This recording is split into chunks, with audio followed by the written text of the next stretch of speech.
भारी पैमाने पर लोग इकट्ठा होंगे, लोग उनके स्वागत में आएंगे, मेरा स्कूल में जुटेंगे। बहुत कुछ होने वाला है, बहुत कुछ होगा भी, न सिर्फ बिहार में होगा बल्कि देश के स्तर पर होगा। बड़ा अच्छा निर्णय हुआ है, केंद्रीय नेतृत्व को आभार व्यक्त करते हैं। चुनौती तो है, उसका मुकाबला भारतीय जनता पार्टी करती रही। चुनौती बिहार में नहीं था। ममता दीदी का जो आतंक का वातावरण है या टीएमसी के जो गुंडों के माध्यम से सत्ता प्राप्त करना चाहते हैं, सब घुसपैठिया है वहाँ पर। भाजपा के नवनियुक्त राष्ट्रीय कार्यकारी अध्यक्ष नितिन नवीन आज पटना पहुंच रहे हैं और पटना में उनकी तैयारियों को लेकर जो है खासा इंतजाम भाजपा के तरफ से किया गया है। हमारे साथ बिहार सरकार के कृषि मंत्री रामकृपाल यादव जी हैं।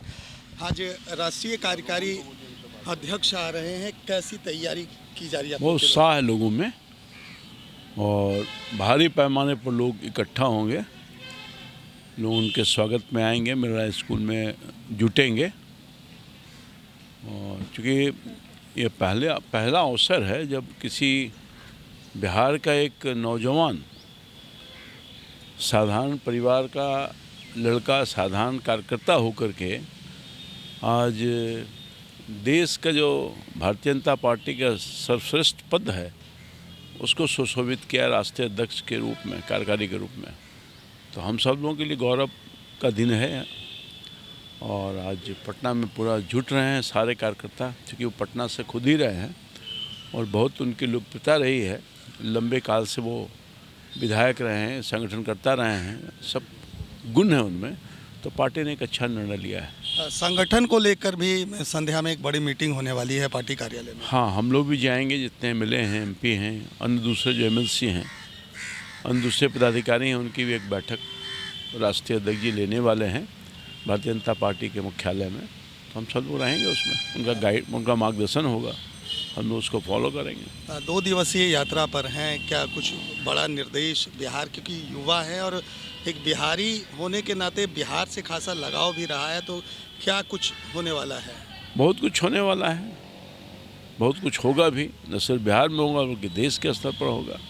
और जवान 45 साल में अभी तो बहुत कुछ करना है लंबे काल तक।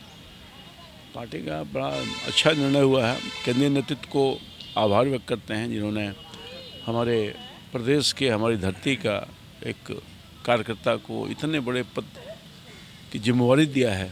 उसका बहुत सकारात्मक असर आएगा कुछ दिनों में, देखिए। आपको नहीं लगता है कि बड़ी चुनौती होगी, क्योंकि बंगाल के चुनाव होने हैं? चुनौती तो है, उसका मुकाबला भारतीय जनता पार्टी करती रही। चुनौती बिहार में नहीं था, खत्म हो गया। प्रचंड जीत हुई एनडीए का यहाँ। उसी तरह से प्रचंड जीत होगी बंगाल में, धाराशाही। बंगाल में जो हालात है, खून हिंसा के अलावा कुछ हो रहा है। ममता दीदी का जो आतंक का वातावरण है या टीएमसी के जो गुंडों के माध्यम से वहाँ जो अस्थिरता होते रहती है, इसलिए तो घुसपैठियों के बल पर सत्ता प्राप्त करना चाहते हैं। सब घुसपैठिया है वहाँ पर। प्रचंड जीत का कह सकते हैं बिहार को इनाम मिला है सर? तो बिहार को इनाम मिलेगा नहीं, प्रचंड जीत पर तो बिहार को इनाम मिलना ही था ना। अभी और देखिए, बहुत कुछ होने वाला है। कल हमारे माननीय मुख्यमंत्री, उप मुख्यमंत्री गए थे देश के सर्वाधिक लोकप्रिय नेता प्रधानमंत्री जी से मिलने के लिए।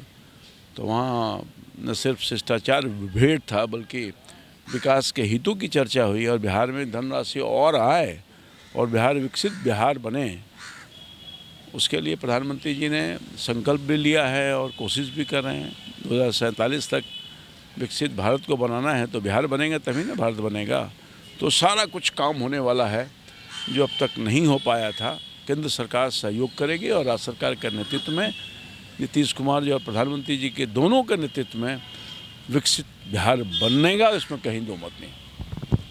तो देखिए, ये थे बिहार के कृषि मंत्री जिन्होंने साफ तौर पर कहा है कि आज नितिन नवीन का पार्टी कार्यालय में भव्य स्वागत किया जाएगा। साथ ही साथ आपको बताते चले कि भाजपा की तरफ से पूरे पटना को उत्सव जैसा, पूरे पटना में उत्सव जैसा माहौल है और बैनर एवं पोस्टर से पूरा पटना फट चुका है। 12:30 बजे पटना एयरपोर्ट पहुंचेंगे राष्ट्रीय कार्यकारी अध्यक्ष। उसके बाद राजवंशी नगर आकर वो हनुमान मंदिर में भगवान महावीर का दर्शन करेंगे। उसके बाद अम्बेडकर मूर्ति पर माल्यार्पण करते हुए जेपी गोलंबर पर कह सकते हैं कि वहाँ पर जेपी को वहाँ पर नमन करेंगे। साथ ही साथ पार्टी ने बड़ी तैयारी कर रखी है।